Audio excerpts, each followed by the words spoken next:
Wow, Sinac.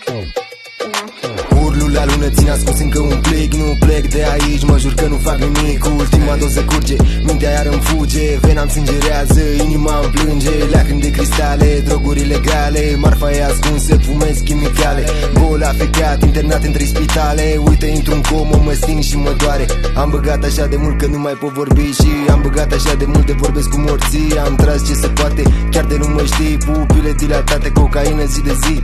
Am băgat așa de mult că nu mai pot vorbi. Și am băgat așa de mult de vorbesc cu morții. Am tras ce se poate, chiar de nu mă știi. Pupile dilatate, cocaină zi de zi.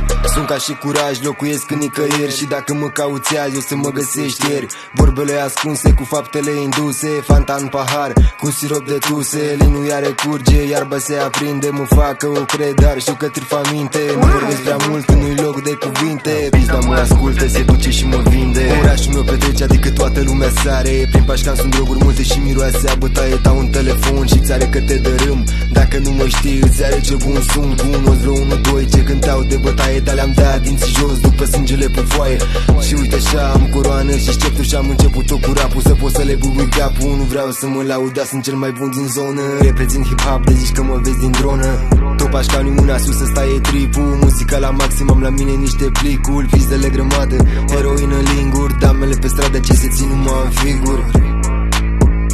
Asta e piesa.